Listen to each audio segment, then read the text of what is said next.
Hello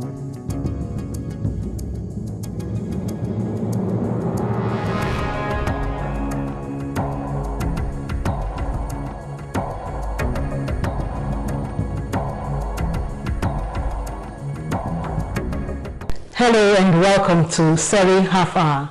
CERHI, by the way, stands for the Center of Excellence in Reproductive Health Innovation, University of Benin.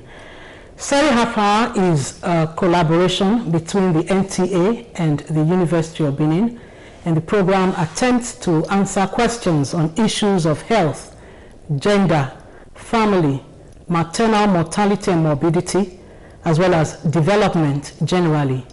For today's program, we are focusing on the importance of gender equality for development, and we're glad to welcome to our studios a foremost and internationally acclaimed gynecologist obstetrician whose enormous work has propelled the University of Benin beyond the shores of Nigeria. And so join me to welcome Professor Friday Okonofor, Center Leader of CERHI. Welcome, sir. Thank you very much for inviting me.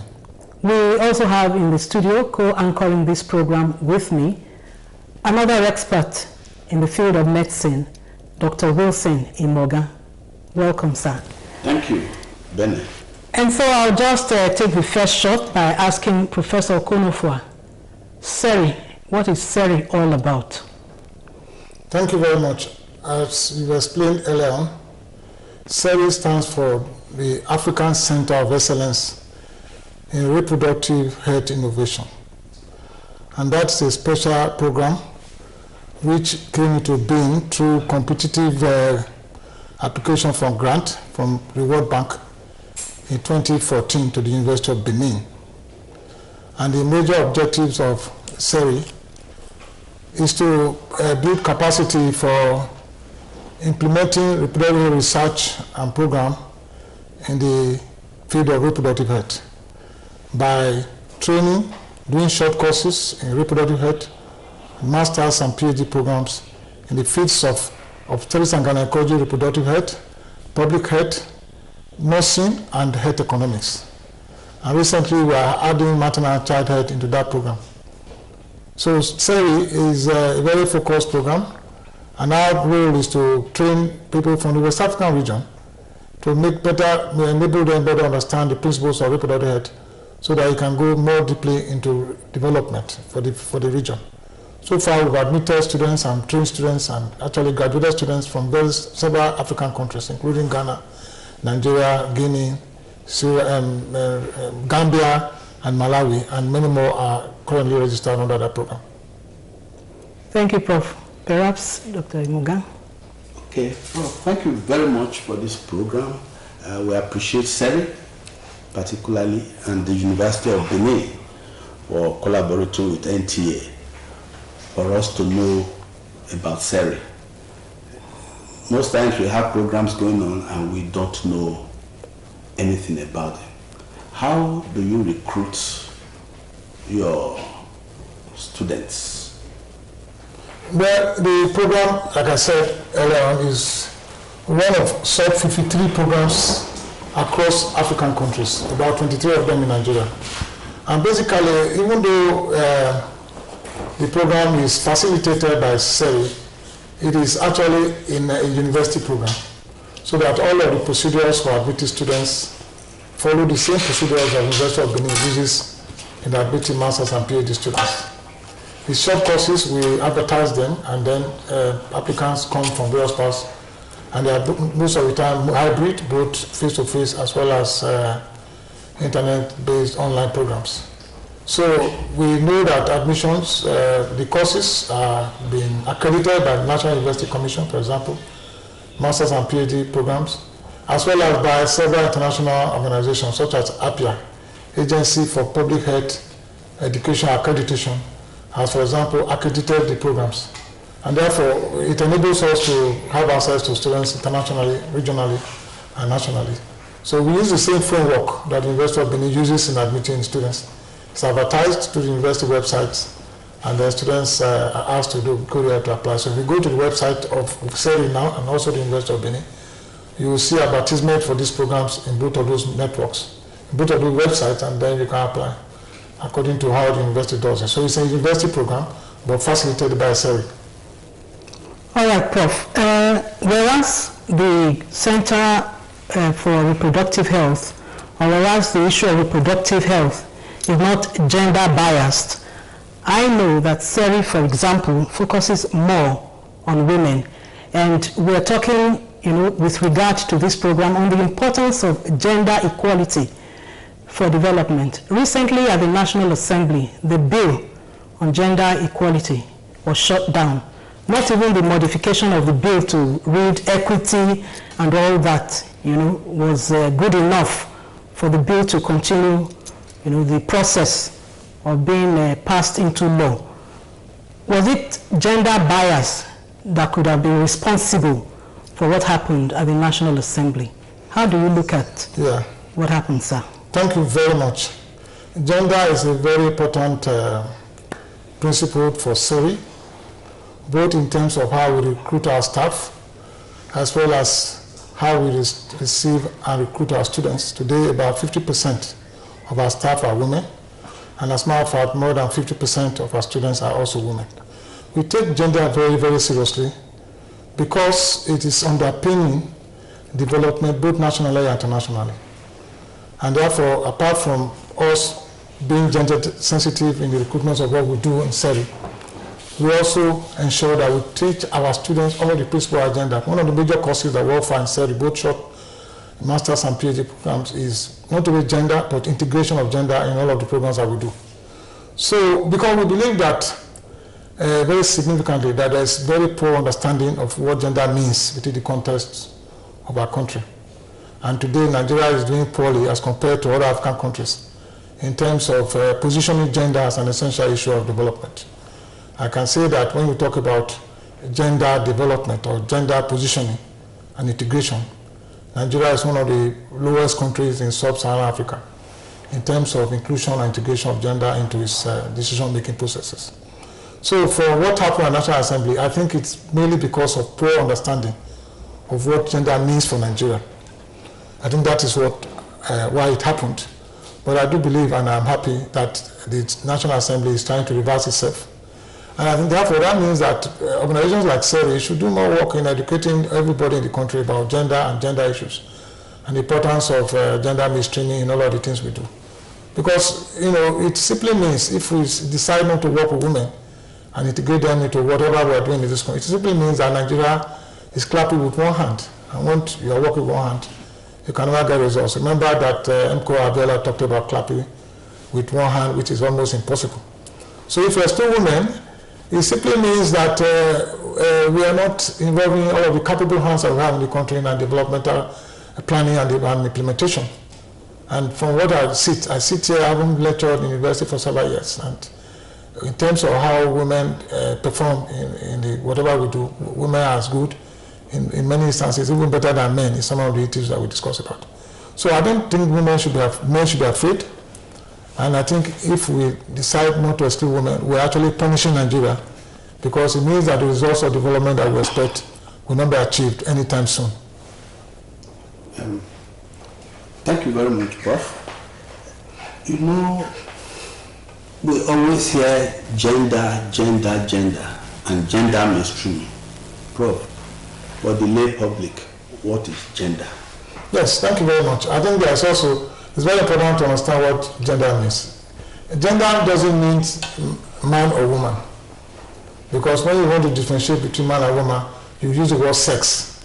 A man is a man, a woman is a woman. But when you are saying gender, you are talking about how society looks at the relationship between a man and a woman. How that society perceives that relationship. How they understand the engagement of men and women in many of the things that the society does. So that's what gender means. It's not, so when you use the word gender, it doesn't mean women, it doesn't mean men, it actually relates to how our society, for example, Nigerian society, looks at that relationship and how culturally we've lived over the years understanding. Gender is being understood increasingly as fomenting a good relationship and understanding equality between men and women.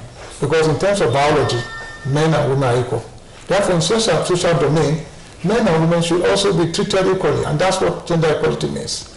And anything less would undermine our national development.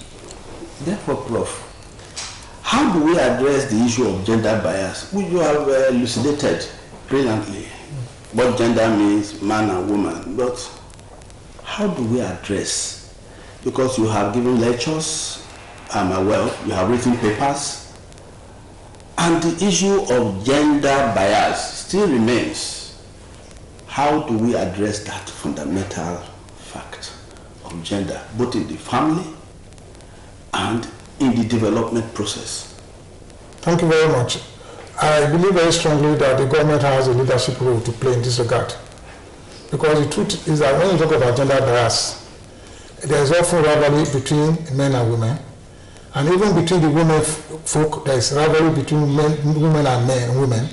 And also rivalry between men and men. And the reason that you have gender problems is because there is rivalry, and therefore men want an opportunity to eliminate women so that the competition would eventually rest between men and men. But when you now locate that competition between men and men, the rivalry is even more fierce. And therefore, in order to promote what I call equal development and equity, the government must have a policy and a program that ensures that everybody is treated equally, both men and women. And it is a government. In fact, when you talk about how do you manage it, the government has the most important role to play. Because if a government decides, for example, that in their own decision making and all that, women should be included in terms of political processes and political representation, in terms of the number of women in cabinet, in parliament, that will happen. But if a government decides otherwise and they begin to banter here and there, and when I mean by government, I'm talking about executive, legislative, and even the judiciary in these terms. So that the government in the executive arm should be able to appoint equal proportion of commissioners for men and women.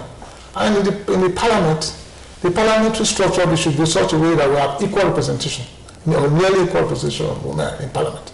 And one of the ways in which you currently measure development in both developed and developed, the extent to which women are included in the decision making. A country like Namibia or Rwanda have almost 50-60% of women as ministers. And recently I went to Rwanda and I was amazed that the conference we went there for was mainly organized by women. I actually shed tears in private, seeing how women were everywhere, dictating the pace at that conference. Whereas in my own country, Nigeria, we hardly see women doing such things. So I really want to say that the government, and I say specifically, national, states, and local governments have a role to play in ensuring that they protect the rights and privileges of women according to international, international doctrines, and they have signed to the equality of all persons. We all signed to should be protected by governments of this country. Okay, Prof. We're looking at Nigeria. Policy makers, decision makers are men. How readily do you believe, looking at the status quo, how readily do you believe that men would want to shift grounds for women? Especially you mentioned, in the course of your address that men should not be afraid. What really are they afraid of, Prof? Well, I think let me use the word, the men who are not sure of themselves, who are not sure of their agency and power, they should be afraid of women. That's the truth. Because I also know a lot of men who are not necessarily afraid of women, who will protect women and give them their rights if they find themselves in office, and so on and so forth. So, I don't know, I think that is an issue of ego and issues of competition. And there are men who have been socialized into believing that they are superior to women. So there are some men who believe that because they paid what they call bride price, and therefore they should own the woman in all totality. And they don't realize that in many instances I've seen families that have been headed, even though there's a man that have been protected and been leveraged and be taken to the highest level by women. And I remember Tal Shalari used to say that he doesn't want a woman that will respect him.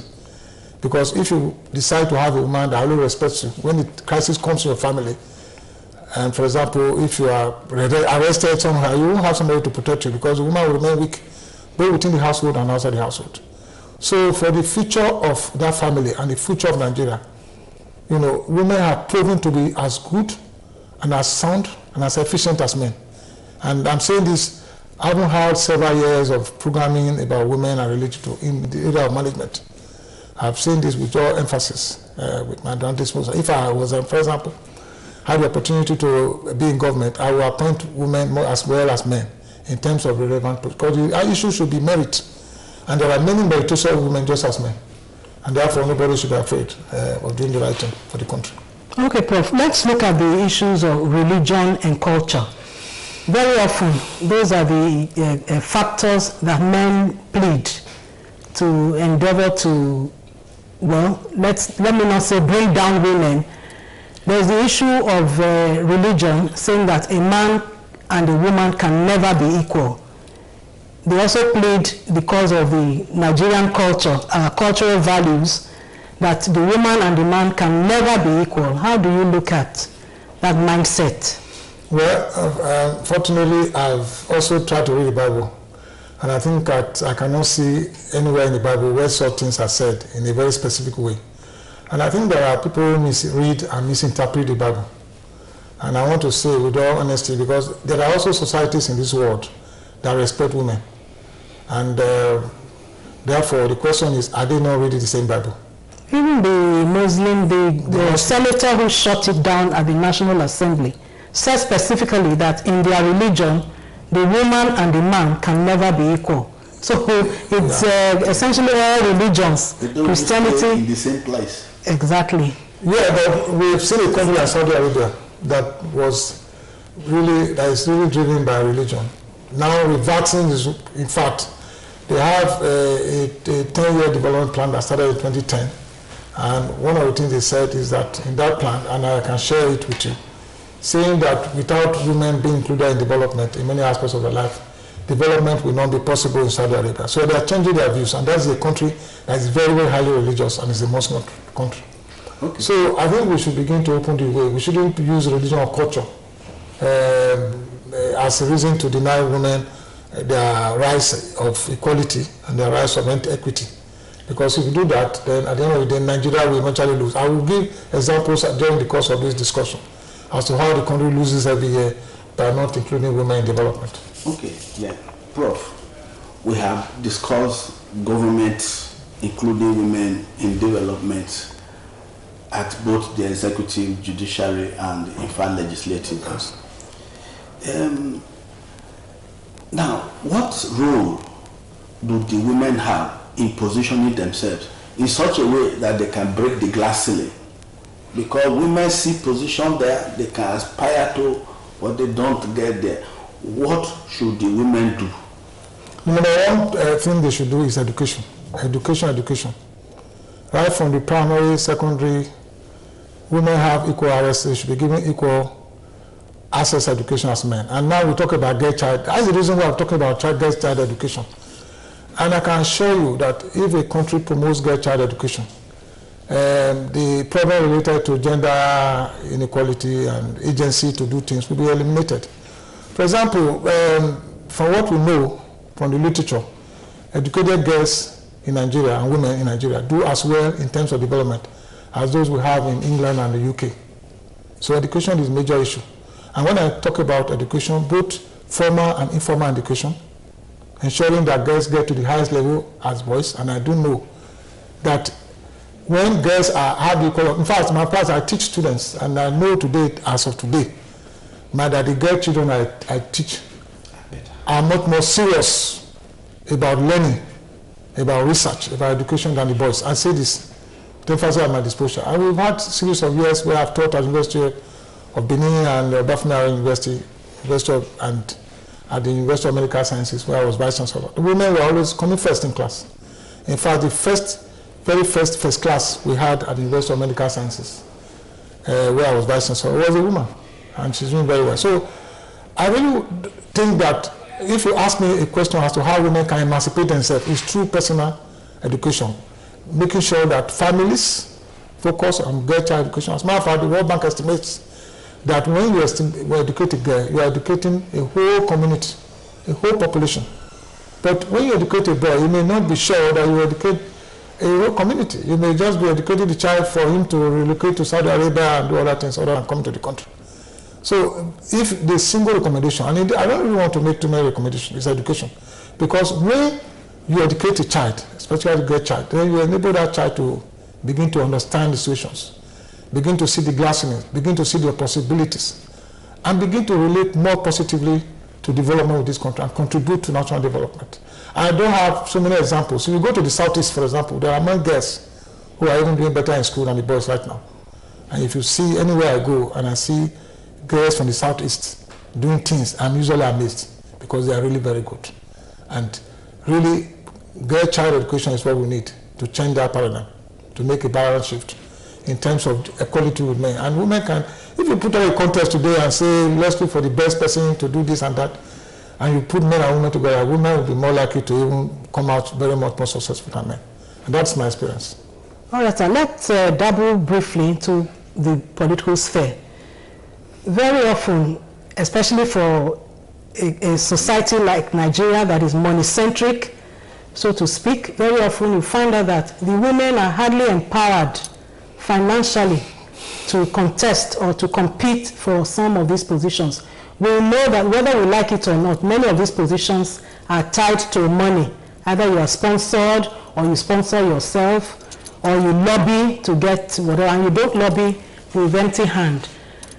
The women are hardly empowered enough to be able to stand to contest with men. How do you believe that this can begin to be addressed? Yes, it's very, very important. Money politics has become the order of the day in Nigeria, and unfortunately, that's not what it ought to be.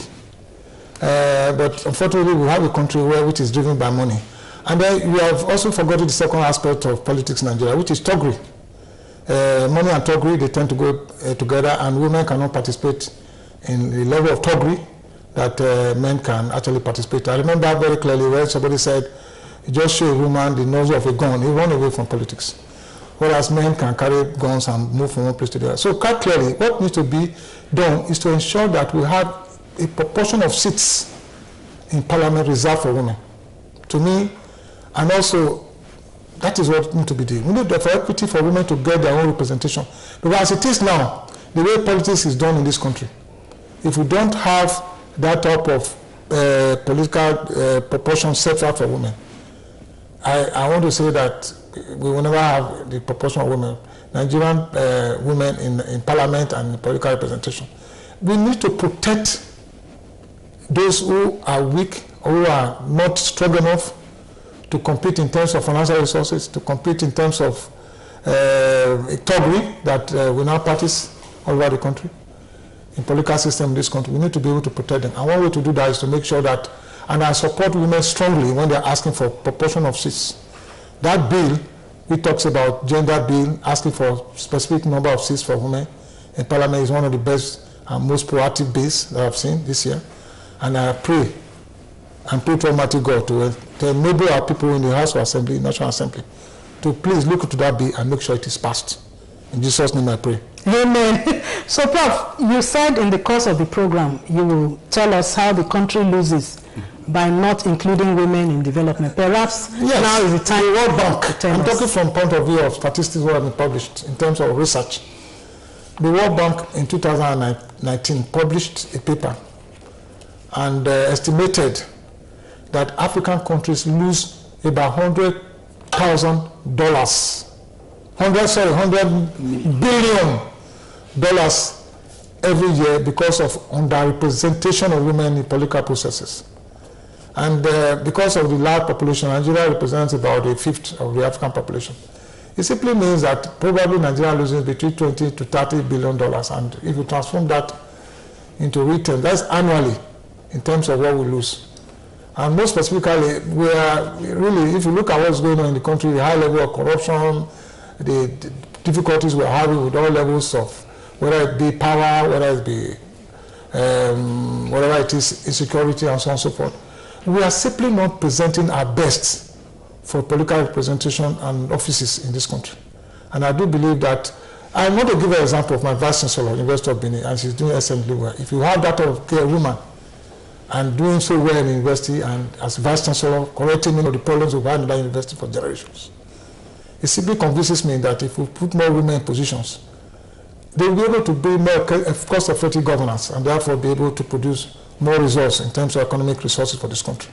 So strongly, and that was a publication by the World Bank, which was based on modeling. But if we do more specific research in Nigeria, you will find out that even the figures that they're talking about may be underestimate. So clearly, we need to focus on women empowerment in terms of political representation in this country. All right, Prof. Just in 1 minute, are women supporting one another enough? Well, the reason that women don't support one another enough is because of the fact that there's been disempowered. They begin a belief about not believing in themselves over the years, and it will take years of systematic repositioning, governance support to enable women to come to reality about their own power to support themselves. I can tell you that women vote more than men. If women decide to vote for a woman president today, the men will run into the bush. They will not have anybody to vote for them because women are the ones doing the voting. Just the last question. All right. Can you please position gender equality in healthcare, how it helps to improve the indices that we have had at a very poor maternal mortality, infant mortality, and what have you? Well, basically, we know there are actually more women health workers and compared to men. If you count the number of nurses, and these are frontline workers. So that if we more systematically engage women, healthcare workers in terms of development. And then secondly, we should always remember that all indices of health have gender components.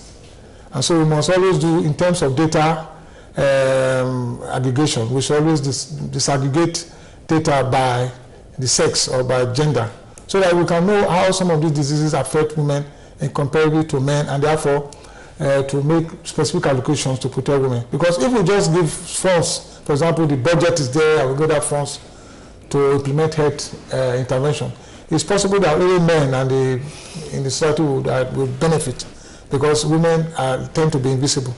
So for all intervention you are doing, you need to do it in this integration and make sure a specific proportion set aside to address the problems of women, the challenges of women. Thank you very much, Prof.